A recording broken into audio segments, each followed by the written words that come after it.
What's going on, everybody? Welcome back to the Drunk Turkey Show. I'm your host, Daniel J. Today, we're going to be talking about the cell phone tower warrant and the evidence that the Moscow Police Department obtained to acquire that warrant. This has been something that's been bothering me a little bit, trying to figure out what it was, and it's been right in front of me. The problem is the way they wrote this affidavit and things are, you'll see. So, but before we get into it, I want to have a quick word of our sponsor. Today's sponsor is Data Seal.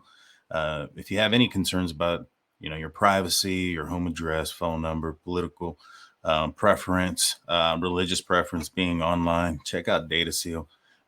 They have an excellent program that basically clears your information off the web, and so go check it out. Link is in the description and also in the comments section below. Get 5% off when you hit that link. Well, anywho, so I've told you guys, and I'll pin it up here somewhere in the top here, that I thought that the police weren't on Kohberger early on. That they obviously knew who he was come November 30th, but to me, I think it was somewhere in late December is when they actually started to focus in on him, and that's what I want to talk about as well. And so let's get into it.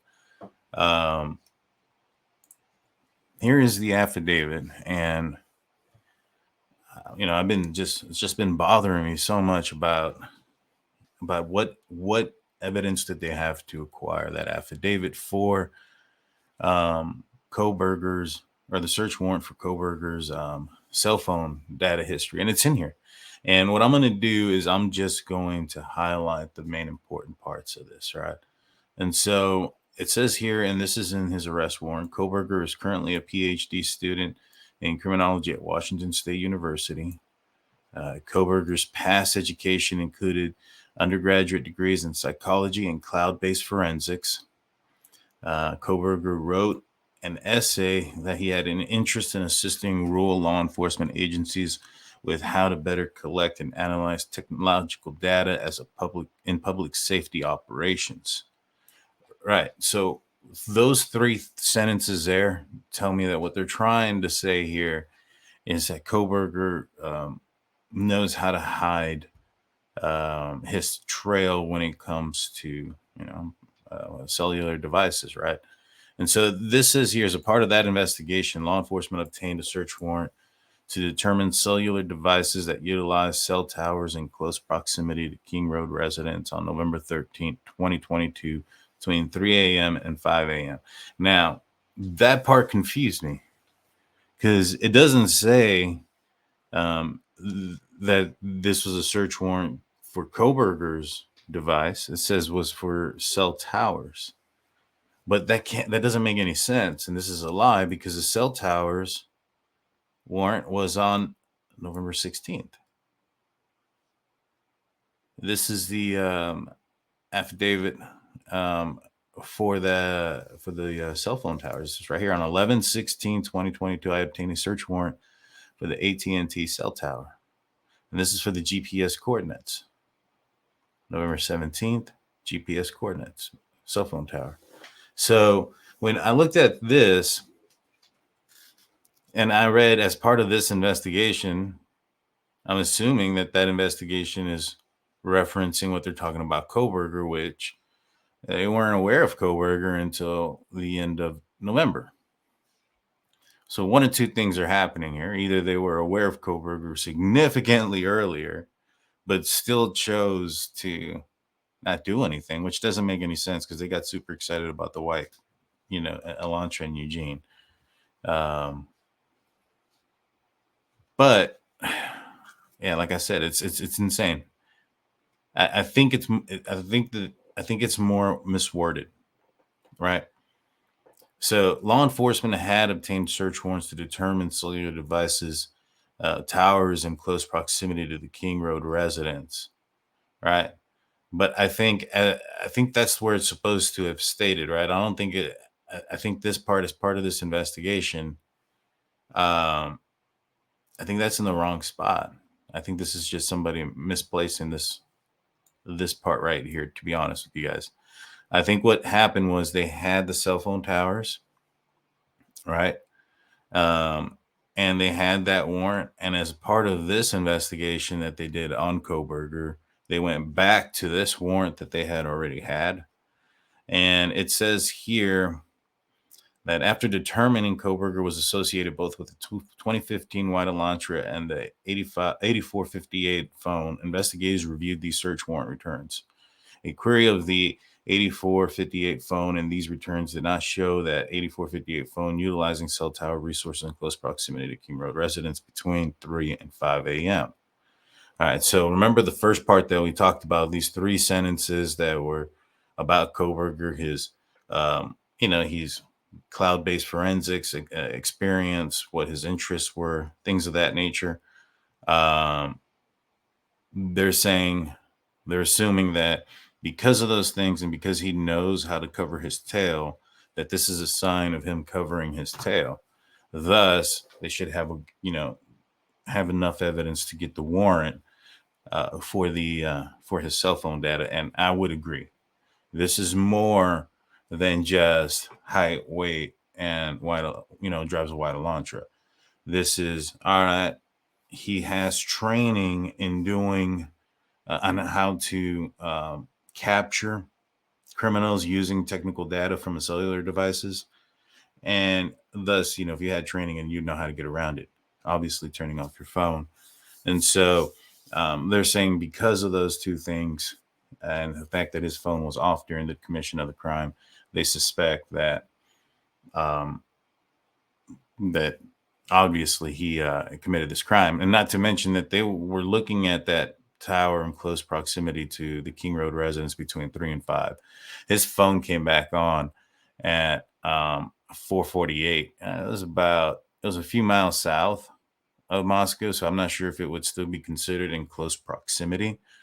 But if it does show up in that cell tower, then at 4:48, between those hours, then you also have, hey, his phone turned on, after the commission of the crime very early, and he's somewhat in the area. So this goes on to say, based on my training experience and conversations with law enforcement officers that specialize in utilization and cellular telephone records as part of investigations, individuals can either leave their cell phone at a different location before committing a crime or turn their cell phone off prior to going to a location to commit the crime. This is done by subjects in an effort to avoid alerting law enforcement that cellular devices associated with them was in a particular area where a crime is committed. I also know that the numerous occasions subjects will surveil an area they intend to commit a crime prior to the date of the crime, depending on the circumstances. This could be done in a few days or even several months prior to the commission of the crime.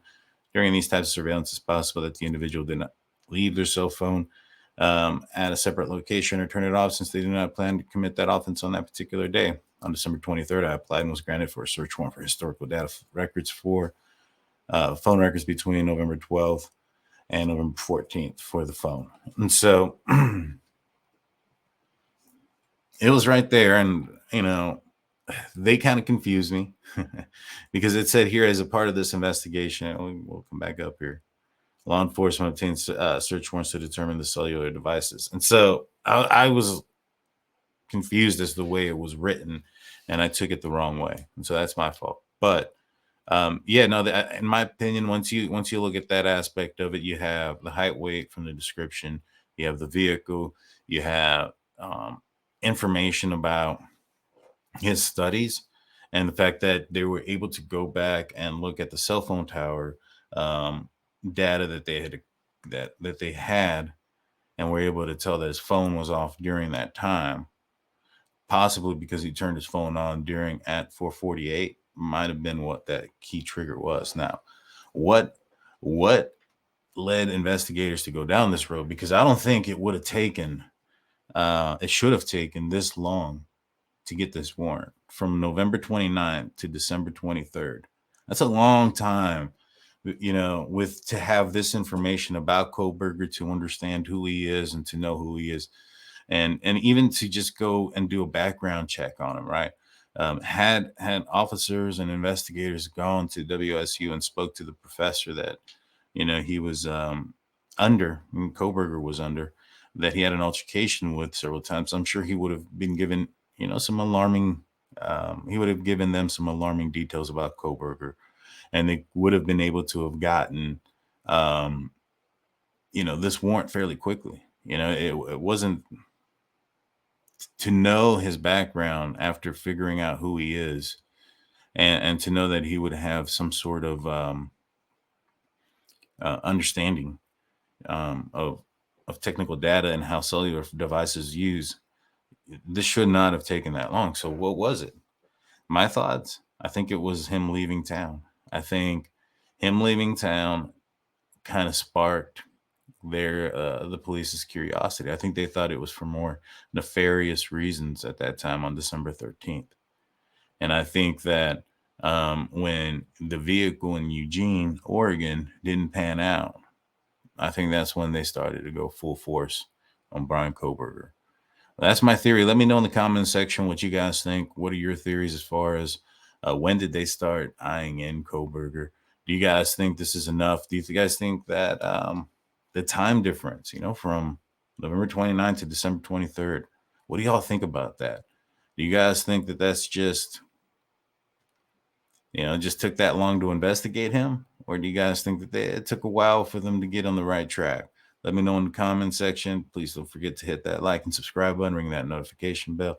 Don't forget, tomorrow night, we'll be having Josh Diaz from The Lab. We're going to be talking about the Summer Wells case and deep diving into a lot more of than we did last night. As far as last night was just the bare bones, trying to get to the understanding of the case, so to speak. So tomorrow night will be much more in a detailed live event. So don't want to miss it. Ring that notification bell if you haven't. That being said, I'm Daniel J. This is Drunk Turkey Show.